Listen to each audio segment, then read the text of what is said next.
Yes, nuko bakunzi ba umutarambirwa TV ndabahaye ikaze muri kino kiganiro cacu cuno munsi nkuko mumenyereye journaliste wanyu umenyesha makuru wanyu ni Jahome Hakizimana bantazi umutarambirwa vibe maker the MC kijana mchangamufu japo si mkamilifu sina mwingi udhaifu ningependa no mtakatifu naelekea kwa malufu nikiwa kosa nitakuwa kama vile mufu japo mimi ni mwaminifu sipendi udanganyifu.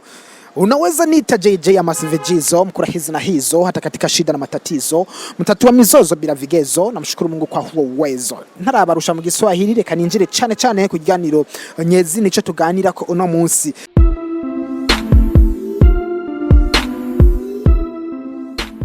Ni kubijanye n'umudiho wa rap mu gihugu cyacu cy'u Burundi. Guys, umudiho wa rap wasubiye kwihiteka kabisa ugeze ku ntambwe ishimishije ariko ivyo ntivyizanye ntabwo bikoretse bivuye mu kirere byaramyeho. By the way, aho muri kahise ndavuga za 2005 abatari babizi babimenye hariho urugero rushimishije rwa rap aho muri kurunganwe canke kumuzo canke mu bihe vyiza vyo muri rap vya Big Fizzo, Uncle Crazy, Etoile du Centre, Elvis Mapose, basosoke T-Max Kambere n'abandi aho sinibagiye imigwi nka Wana Jesh Kamili Wana Vest Kikos ariho hari hasanzwe hahurikiyemo ba Satbi Wana Jesh Kamili ari harukiyemo ba Big Fizzo n'abandi hakabaho na ba Wakali Power abo bose yari imigwi igenda irahana mu kusubizanya mu bijanye na rap. Byari ibintu biryoshe cyane umudiho wa rap nubwo barapa kenshi na kenshi mu Giswahili byari biryoshe. Imbe nyuma yaho niho haciye haza batangura kumenyera kurapa mu Kirundi gato aho navuga nka 90 hanyuma kandi witwa Bifeso on the floor na waragaza ba Magic Soja Kingorongoro gutyo aho nitwibagiye ariko kandi na Kamirigado wewe yarasanzwe arimwo kuva muri 2008 gutyo nandwi aho si yararirimba kandi izina ryo ritanguye kuba ririko riramenyekana buke aho hana banamahiganwa kuri Bonesha FM ico gihe mu kiganira kiwacu niho vyaca nibaza ko ku bihe vyabajojo paparazi mwebwe muca muvyibuka akiwacu showbiz nibindi rap rero kuri no munsi 2024 mu kwezi kwa gatanu yifashe neza mvuze ko bitizanye rero nagombye kuvuga yuko bije vyamuka ku gati gaheruka gukozwa mu ntozi wagakojeje n'umuririmbyi atari uwundi ni mukombozi ni nako ntabwo ari mukombozi ni Satbi satura amabafre n'amabuye satellite di Burundi mu yandi majambo ku batabizi aho yasohoye indirimbo yise nka gwa gasore asigura ko hari nyuma y'ukubona ko rap yajyamye yasinziriye atireka ndabakome amaze kubikora abatari baki baragiye muri studio nibuka Fabilove the Cushion Boy yarasohoye indirimbo yise hip hop avuga ko ari we mwami yuko rap itofa hari inyuma yaho uwundi muririmvye twabonye yagiye muri studio ninde mwibaza uwundi muririmvyi yagiye muri studio neza na neza inyuma ya Fabilove umuririmvyi yitwa KG Uniga nawe nyene yabikoze neza cyane aho yadisinze mu yandi majambo asotoye canke ego yavuze muri rap mu mvuge atamuvuga neza amwereka ko ari hasi umuririmbyi Satbi yuko wewe ikintu cyo ashoboye cyo nyene ashoboye ari kwikora mu gahogo no kuvuga R&B ati wewe yaraje rap hip hop yarajyamye araje kuyivyura niwe mwami murazi ko ivyo birekuwe muri rap canke hip hop ko nuwuje ubwo nyene ashobora kwiyita umwami kandi bigacamwo. Nuko Mkombozi inyuma yo gusohora indirimbo yise Fata Imisaraba umuririmbyi nkande umuririmbyi neza na neza inyuma yaho umuririmbyi yitwa Bifeso on the floor nawe yasohoye inyuma y'umunsi umwe n'igice canke vers iminsi ibiri indirimbo yise Mood. Reka rero twinjire kugiranya izo ndirimbo zibiri ko zose ziri mu mudiho umwe izo ndirimbo zibiri Fata Imisaraba na Mood ya imwe ikaba ari ya Mkombozi Lucifer yindi ikaba ya Bifeso on the floor ni indirimbo zibiri ariko zidashobora kugereranwa kubera iki theme zanditswe ko canke ziririmbwa ko no kuvuga sije banditse ko ntabwo ari zimwe none wozigiranya neza na neza gute ariko turapfa kugerageza. Ikidufasha kuzigereranya sikindi nukuraba ingene umwe wese yiyeretse abakunzi biwe canke abakunzi b'umuziki w'u Burundi muri rusange. For the first time umuririmbyi Mukombozi Lucifer yaje nka mukombozi tuzi wo muri 2005 na 6 n'indwi n'umunani gushika igihe muri 2015 yahunga igihugu. Ni umuririmbyi tumenyereye avuga ibijanye n'ibitagenda neza muri societe y'u Burundi, akavuga ico bivako ikambere akanatanga n'intererano z'ingene vyotorega umuti. Abatamutahura baribaza ko ari kurengera karimbi, aho ndavuga nko muri mwigeme yitwa Nelinat, ariko mumenye neza ko ujya ari we Mukombozi. Ahubwo je muri kino gihe mbona yaragerageje kuririmba neza gusumba nuko yahora, kuko kare hari n'igihe byanashika sanga umenga ariko arataka umuntu ndavuga dufate nk'indongozi, ariko no munsi yivugira abarundi bene wacu. None ko twebwe twakuze mu kibano tuzi ko guhanurana atari bibi kandi gukeburana nyamuri kimuhanura ari nyamuri kimuhamba, twebwe nk'abarundi gukeburana hagati yacu hari kibi kirimwo. Ni Mukombozi ahanura abarundi, ntabwo agenda ku ndongozi canke kubajejwe kurongora igihugu, avuga abarundi bene wacu ati mbega hagiye uteye grenade mu banyagihugu ukayitera mu isoko ukayitera muri bisi, ukemuye ikibazo ikihe sikushora gusanga wishe mushikawe mu vyara we inshuti eka mbere n'umubanyi. Aho none ikibi kirimo n'ikihe? Hanyuma icuko avuga ati fata imisaraba dusenge. Abarundi benshi dusange tugizwe n'abantu bemera, kubona yoca mu bijanye no kwemera kugira ngo akwiyegereze uri kurankurikirana canke ukunda umuziki w'u Burundi, kugira ngo ivyo ariko arakubwira ushobore kuvyumviriza canke kubizirikana. Ni strategie imwe muri nyinshi umwe wese yashobora gucamwa, ariko wewe iyo ni strategie nziza kuko c'est une stratégie réussie, kuko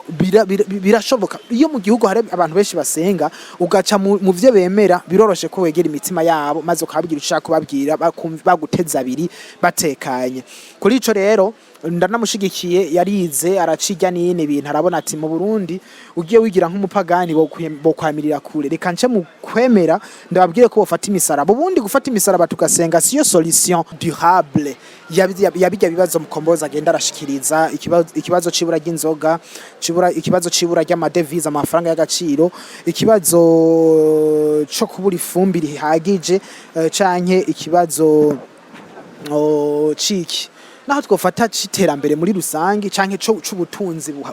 bushimishije mu gihugu no mu banyagihugu. Kuko gusenga murazi ko bijanye no kwemera, ego Imana yafise ubushobozi kandi bashobora kutukora ibitangaza, ariko hanini biva mu bikorwa byacu, bikava no mu nyifato zibereye twebwe nk'abarundi tugaragaza mu buziba badushinze mu mabanga atandukanye. Niho biva kugira ngo rushobore gutera imbere, kugira ngo agusigurire ivyo byose bisaba ko banza kukuyegereza nk'umukristo, kuko arazi ko 99% muri abakristo. Rero twe dutahurana abartiste sabana kandi sibijuje y'amitwe yabo si pasteke, barazi ubwenge guys. Niba ufise icumviro gitandukanye nico canke ushaka kunyunganira muri commentaire urahawe ikaze. Hanyuma umuririmbyi Bifeso Ndoflo naho tukiri kuri kugeranya izo ndirimbo aje avuga kwa kundi tumumenyereye, donc ni Bifeso Ndoflo wa wundi nyene aje yiyemera akwereka ko ari we mwami, abandi bose abafyonda kandi ataranka vyura umutwe. None igitangaje niki? Ariko ni indirimbo imeze neza iri mu diho wa drill, anatangura wumva neza yuko yinjirira mu mudiho w'akaranga ku Burundi, aho avuza inanga kavukire s'il vous plaît, apana ijya nanga piano, inanga kavukire nanga kavukire. Wumva ko ari ibintu vyiza cyane bigaragaza ko ariko arerekana touch Burundi, kandi akerekana yuko abahinyanyuzi bacu b'ubunziki b'u Burundi bashobora gukura ibintu kavukire bakabishira mu bintu vya none. Bifeso Ndoflo, big shout out to you. Ni ikintu kimeze neza, nanakunze n'ukuntu wabitwaye. Ni rap ariko kandi ijya style ugenda uraririmbamwo ni yindi tuma dutahura ivyo kuravuga, bigatuma kandi ubishiramwo n'akantu ka rythme kameze neza ku buryo vyokorohara n'umwana kubisubiramwo, umutama uwukuze eka mbere naho yoba ari umuntu ari mu mabanga ameze gute, byose babiryoshe. Rero ni ibisanzwe kwiyemera muri rap, ndanagukeza uri kuravyifatamwa neza. Uvuga ngo ikibuga cyose warafashe haba muri ino kategori y'umuziki uburiyo nivyo kandi kuhaje qui peut le plus peut le moins. Ushoboye byinshi abashoboye nabikeya. Umaze gushobora gutandagana hirya no hino maze ugadukorera byiza. Nuvuga nakiya gitoye ubugishoboye. Singombye kuvuga ko rap ari ikintu corosha ariko kandi si ukuvuga yuko irya indi midiho akora amapiano n'izindi arizo ariko gatsima ko gucumbisha ukuboko kumwe. Byose biza gutera iteka umuziki w'u Burundi kandi ivyo navyo nivyo twiyemeje gushigikira. Reka rero ngaruke kuri Nelinat aho avuga yuko Bifeso Ndofre yarenza karimbe. Mu bivyo mpejeje gusigura mwanya nako mukombozi Luxfa yarenza karimbe. Mu kuririmba irya ndirimbo ngo nta mumenyesha ngo nta muririmbyi arekuriye kuvuga ibitagenda neza mu gihugu ngo arekuriye kuvuga agitera amashugwe. Wewe nka Nelinat nukuri niko vyumva kandi biratahuritse yuko umuntu wese afise ukwiyumvira agezako ariko nagenda kumenyeshe ko na president wacu Son Excellence Evariste Ndayishimiye ahora avuga ibitagenda neza mu gihugu yakoranije n'amamedia abimenyesha makuru kandi bica bivyandika mugabo intumbero nshima y'ivyo nuko abashaka kukebura kugira ngo uwundi akora nk'ivyo yikebuke uwo ariko arategura kubikora yumve ko kizira kikaziririrwa ntanarote ntahirahire ngo abikore ariko kandi n'umuririmbyi kuko akurikiranwa n'abantu benshi kandi abakunzwe kandi jugirishika kure abivuze abiririmbye biratuma n'uwundi yahora bikora yikebuka cyangwa yiyumvira kubikora avuga ati yamara ibisaka vyimba birahiye akumva tohirahira ngo abikore singovye kugeranya ko abantu babiri bafise uburemere nibibanza bingana mu gihugu cyacu Burundi habanamba ariko bose nkuko n'uwundi munyagihugu wese asanzwe ashobora kubikora aba ariko araterera kugira ngo akebure ibitagenda neza canke ababikora ariko kandi anatange n'intererano y'ingene vyokogwa kugira ngo bigende neza kurusha ku bwanje nk'umutarambirwa Jaume Hakizimana kuri ino televiziyo umutarambirwa TV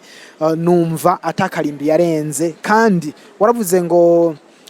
visage yiwe ya vrai ngo turayibonye n'ukuri ujya ntabwo ari mukombozi wo muri irya ndirimbo ishure ntabwo ari mukombozi wo muri irya ndirimbo rudubi ntabwo ari mukombozi mu ndirimbo mubanyi mu ndirimbo nzeyimana dusenge nta na 50% arashikako ariko novuga ko ari kujya nyene biriko biraza singomba kuvuga ko agomba kuba nkuko yarari bamwe bibaza yarari kiriya gihe ariko menya ko yatahuye terrain ariko arakiniramwo ariko kandi nk'umuntu yamyakebura ntiyoreka gukebura mu vy'ukuri two mwagiriza guhemuka Jensanga ahubwo yarabikoze neza nubwo twumvamwo indero nyinshi nimba atari ubwoba bwinshi yaragerageje mu vy'ukuri tumushimire mukombozi naco gituma n'indirimbo yakiriwe neza kuko abarundi barakeneye ubutumwa nka burya bubafasha kwiyubaka no kwikebuka mu vyo bariko baragenderamwo raba ingene iri kwirakurikirana n'abantu batari bake indirimbo yiwe fata imisaraba ku rubuga rwa YouTube n'ikimenyetso ntabesha ko abarundi bari bakeneye kumva ubutumwa nka burya bubakebura kandi buvuye no ku muririmbyi kuko ni vyiza ko tuvyumva biva ku ndongozi nkuru z'igihugu ariko bivuye ku baririmbyi naho birafise iyindi nyongera agaciro bitanga ni nkuko twovyumva bivuye ku migambwe ku mashira hamwe adahanira ivyicaro vya politike n'abandi abarimvyi nabo barafise uruhara mu kubaka ikibano kizima kandi kimeze neza nuko njutamwe bakunzi ba umutarambirwa TV kandi abashimire ko mwabahevye ivyo mwariko murakurikirana canke mukabibangikanya mukabana nanje twagize ibihe vyiza kubana namwe ukavise iciyumvira ushaka kuduterera canke ikindi kintu congera kuri ivyo tuvuze urahawe ikaze muri commentaire mu rufasoni ntangere canke mbere uko vyumva igikuru nuko ushikiriza iciyumviro cawe ndabakunda cyane yarije aho Hakizimana umutarambirwa hava Meka MC ubandanye kubana natwe ariko kandi urabe ko wavyonze hajya handitse subscribe canke sabone kugira ngo yindi bishasha bizoguma bica kuri ino televiziyo yanyu mutarambirwa TV ntibize bigucike ndabakunda cyane ikivugo cacu ni cakindi abatarambirwa